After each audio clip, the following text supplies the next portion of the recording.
All right, so I thought we could briefly go through this presentation.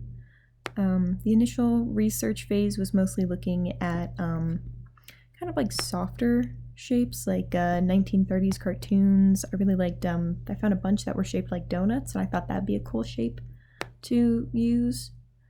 I figured out pretty quickly that the difficulty was going to be getting a shape as vague and undefined as like the donut sort of shape to fit into like a modular system was going to be my biggest challenge. So I was looking at different fonts that are similar to the one that I wanted to make on Etsy, and I noticed that a lot of the people who were looking for fonts like this were actually artists themselves, or they owned an independent business and they were focused on some other sort of creative project. So they couldn't necessarily focus on the typography themselves.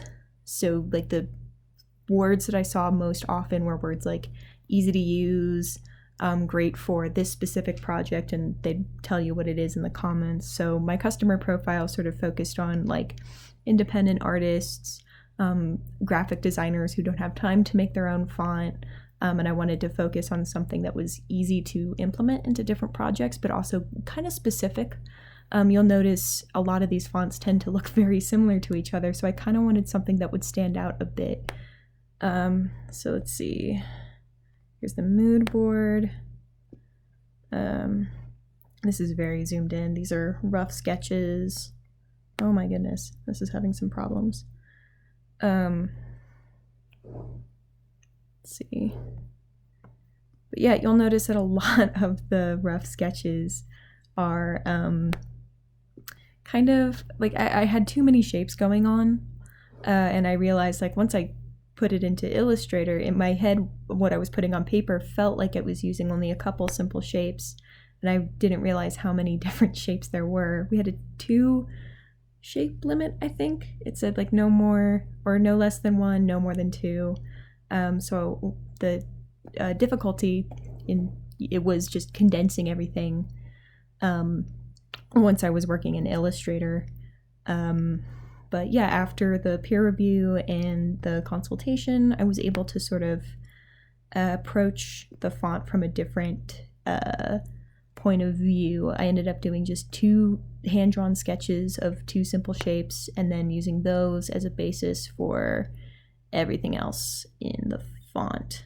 So here are the numbers and symbols.